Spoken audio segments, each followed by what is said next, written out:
সজীব জয়, আপনাকে দেখছি যে গত কয়েকটি দিন ধরে আপনি দেশের বিরুদ্ধে ক্রমাগত ভারতীয় মিডিয়ায় অপপ্রচার চালিয়ে যাচ্ছেন, কুৎসা করে যাচ্ছেন এই সরকারের বিরুদ্ধে, এই রাষ্ট্রের বিরুদ্ধে, এই ছাত্র জনতার গণ অভ্যুত্থানের বিরুদ্ধে।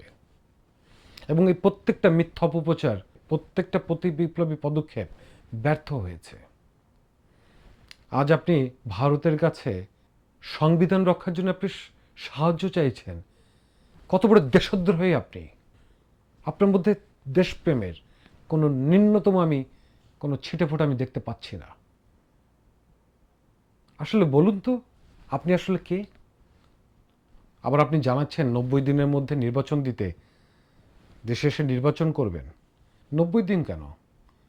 আপনি কালকে আসেন না আপনার মা খালাকে নিয়ে।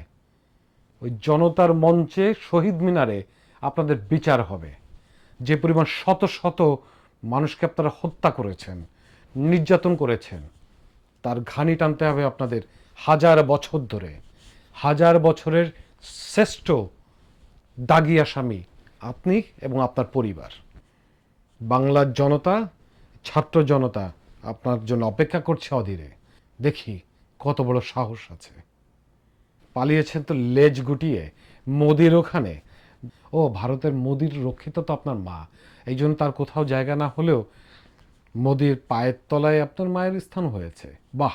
আমি যখন ধরি ভালো করেই ধরি, এটা তো ভালো করেই জানেন। চাওয়ার অভ্যাস আমার একটু কম, দেওয়ার অভ্যাস বেশি। আমরা ভারতকে যে দিয়েছি সেটা ভারত সারা জীবন মনে রাখবে, সারা জীবন মনে রাখবে, সারা জীবন মনে রাখবে।